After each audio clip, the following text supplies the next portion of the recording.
keep you in my heart. In my heart is where you are. I still think of you. I want you coming back. I remember when we were staring at a photo. Don't forget the way you look me in the eyes. And I keep you in my heart. My name is Gloria. I'm doing a Bible reading series for VLOGMas. We are reading the Gospel of Luke, chapter 22. Judas agrees to hand Jesus over. The feast of the unleavened bread, called the Passover, was near. The chief priests and the teachers of the law were looking for a way to get rid of Jesus. They were afraid of the people. Then Satan entered Judas, who was called Iscariot. Judas was one of the 12. He went to the chief priests and the officers of the temple guard. He talked with them about how he could hand over Jesus. They were delighted and agreed to give him money. Judas accepted their offer. He watched for the right time to hand Jesus over to them. He wanted to do it when no crowd was around. The Last Supper. Then the day of the unleavened bread came. That was the time the Passover lamb had to be sacrificed. Jesus sent Peter and John on ahead. Go, and he told them, prepare for us to eat the Passover meal. Where do you want us to prepare for it? They asked. Jesus replied, when you enter the city, a man carrying a jar of water will meet you. Follow him to the house he enters. Then say to the owner of the house, the teacher asked, where is the guest room? Where can I eat the Passover meal with my disciples? He will show you a large upstairs room with furniture in it. Prepare for us to eat there. Peter and John left. They found things just as Jesus had told them. So they prepared the Passover meal. When the hour came, Jesus and his apostles took their places at the table. He said to them, I have really looked forward to entering this Passover meal with you. I wanted to do this before I suffer. I tell you, I will not eat the Passover meal again until it is celebrated in God's kingdom. After Jesus took the cup, he gave thanks. He said, take this cup and share it amongst yourselves. I tell you, I will not drink wine with you again until God's kingdom comes. Then Jesus took bread. He gave thanks and broke it. He handed to them and said, this is my body. It is given for you. Every time you eat it, do it in memory of me. In the same way, after the supper, he took the cup. He said, this cup is the new covenant in my blood. It is poured out for you. But someone here is going to hand me over to my enemies. His hand is with mine on the table. The Son of Man will go to his death, just as God has already decided. But how terrible it will be for the one who hands him over. The apostles began to ask each other about this. They wondered which one of them would do it. They also started to argue. They disagreed about which of them was thought to be the most important person. Jesus said to them, the kings of the nations hold power over their people, and those who order them around call themselves protectors. But you must not be like them. Instead, the most important thing, you should be like the youngest. The one who rules should be like the one who serves. Who is more important? Is it the one of the table or the one who serves? Isn't it the one who is at the table, but I am among you as one who serves?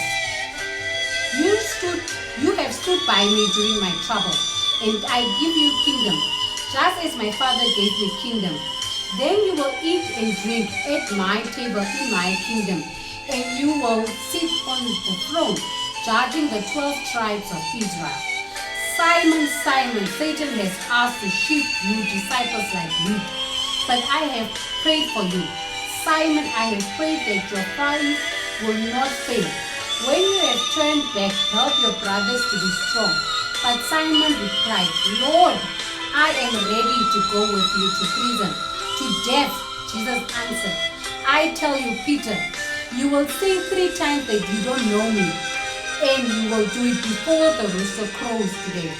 Then Jesus asked the disciples, did you need anything when I sent you without a purse, bag or sandal? Nothing, they answered. He said to them, but now if you have a purse, take it. Also take a bag if you don't have a sword. Sell your coat, buy one. It is written, he was counted among those who had committed crimes. I tell you that what is written about me must come true. Yes, it is already coming true. The disciples said, see the Lord, here are 2 swords. That is enough, he replied. On the Mount of Olives. Jesus went out as usual to the Mount of Olives. His disciples followed him. When they reached the place, Jesus spoke, pray that you won't fall into sin when you are tempted, he said to them. Then he went a short distance away from them. There he got down on his knees and prayed. He said, Father, if you are willing, take this cup of suffering away from me. But do what you want, not what I want. An angel from heaven appeared to Jesus and gave him strength. Because he was very sad and troubled, he prayed even harder. His sweat was like drops of blood falling to the ground. After that, he got up from prayer and went back to the disciples. He found them sleeping. They were worn out because they were very sad. Why are you sleeping? He asked. Get up, pray that you won't fall into sin when you are tempted. Jesus is arrested. While Jesus was still speaking, a crowd came up. The man named Judas was leading them. He was one of the 12. Judas approached Jesus to kiss him. But Jesus asked him, Judas, are you handing over the Son of Man with a kiss? Jesus' followers saw what was going to happen. So they said, Lord, should we use our swords against them?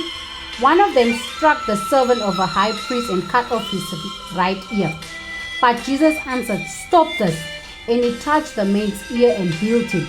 Then Jesus spoke to the chief priests, the officers of the temple guard, and the elders. They had all come for him. Am I leading a band of armed men against you? He said. Do you have to come with swords and clubs? Every day I was with you in the temple courtyard, and you didn't lay a hand on me. But this is your hour. This is when darkness rules. Peter says he does not know Jesus. When the men arrested Jesus and led him away, they took him into the high priest's house. Peter followed from far away. They started a fire in the middle of the courtyard.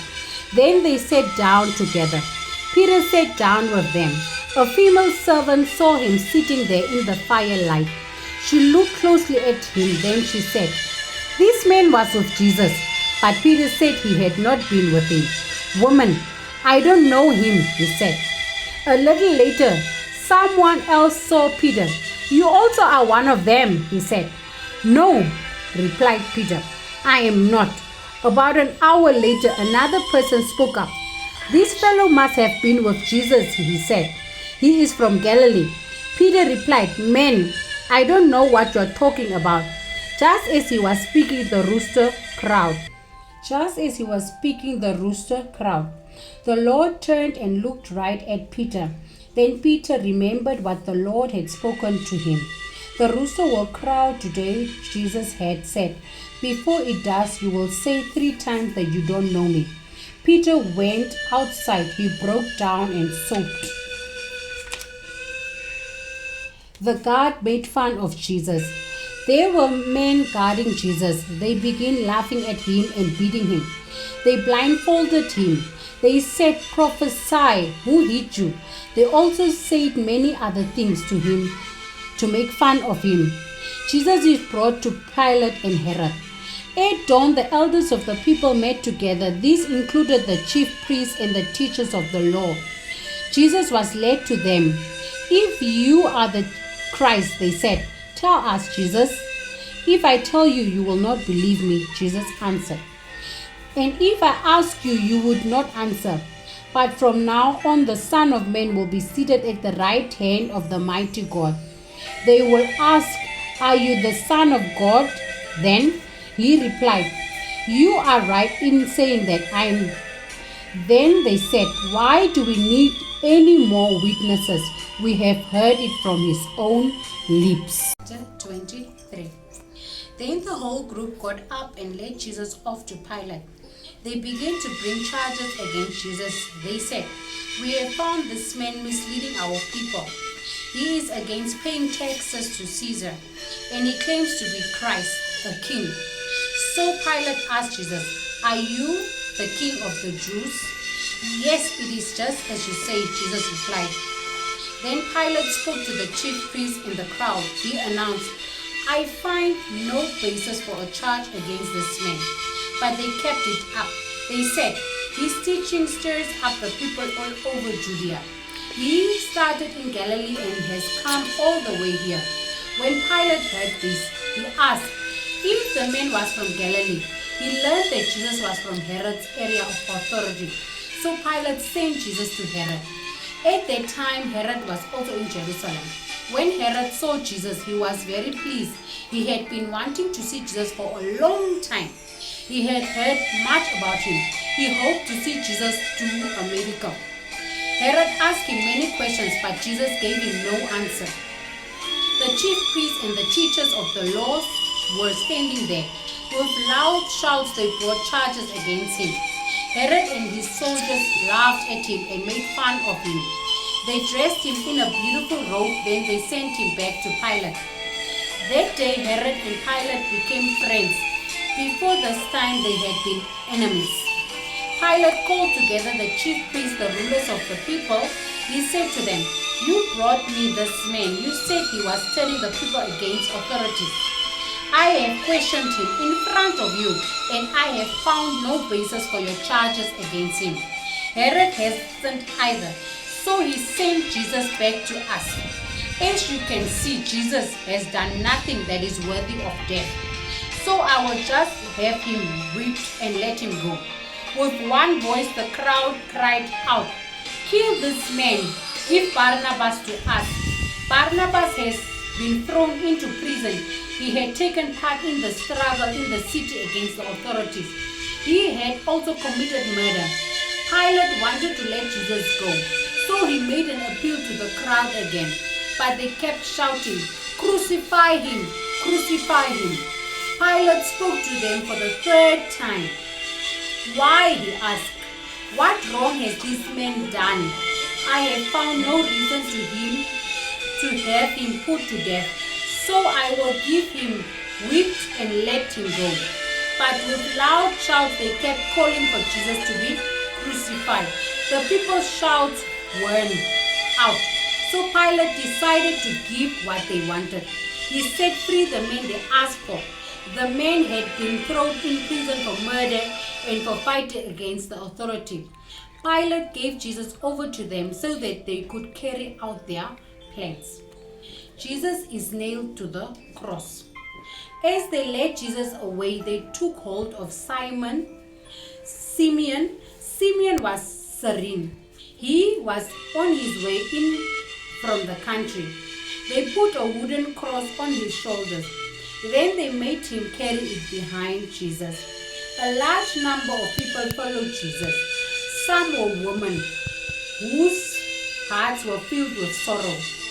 They cried loudly because of him. Jesus turned and said to them, "Daughters of Jerusalem, do not cry for me. Cry for yourselves and for your children. The time will come when you will say, 'Blessed are the women who can't have children. Blessed are those who never give birth or nurse a baby.' It is written, 'The people will say to the mountains, fall on us. They will say to the hills, cover us.' People do these things when trees are green. So what will happen when trees are dry?" 2 other men were also led out with Jesus to be killed. But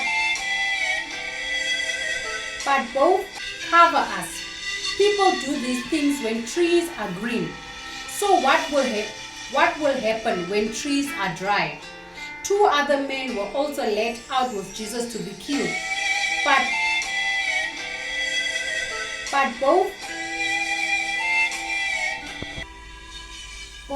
of them had broken the law. The soldiers brought them to the place called the Skull. There they nailed Jesus to the cross. He hung between the two criminals. One was on his right and one on his left. Jesus said, "Father, forgive them. They don't know what they are doing." The soldiers divided up his clothes by casting lots. The people stood there watching. The rulers even made fun of Jesus. They said, "He saved others. Let him save himself if he is the Christ of God, the chosen one." The soldiers also came up and poked fun at him. They offered him wine and vinegar. They said, "If you are the king of the Jews, save yourself." A written sign had been placed above him. It read, "This is the King of Jews." One of the criminals hanging there made fun of Jesus. He said, "Aren't you the Christ? Save yourself and save us." But the other criminals scolded him. "Don't you have any respect for God?" he said. "Remember, you are under the same sentence of death. We are being punished fairly." Chapter 24. Jesus rises from the dead. It was very early in the morning on the first day of the week. The woman took the spices they had prepared. Then they went to the tomb. They found the stone rolled away from it. When they entered the tomb, they did not find the body of the Lord Jesus. They were wondering about this. Suddenly, two men in clothes as bright as lightning stood beside them. The women were terrified. They bowed down with their faces to the ground. Then the men said to them, "Why do you look for the living among the dead? Jesus is not here. He has risen. Remember how he told you he would rise? It was while he was still with you in Galilee. He said the Son of Man must be handed over to sinful people. He must be nailed to a cross. On the third day he will rise from the dead." Then the woman remembered Jesus' words. They came back from the tomb. They told all these things to the 11 and to all the others. Mary Magdalene, Johanna, Mary the mother of James, and the others with them were the ones who told the apostles. But the apostles did not believe the woman. Their words didn't make any sense to them. But Peter got up and ran to the tomb. He bent over and saw the strips of linen laying by themselves. Then he went away wondering what had happened. He is taken up into heaven. Jesus led his disciples out to the area near Bethany. Then he lifted up his hands and blessed them. While he was blessing them, he left them. He was taken up into heaven. Then they worshipped him. With great joy they returned to Jerusalem. Every day they went to the temple, praising God. To God be the glory. Amen.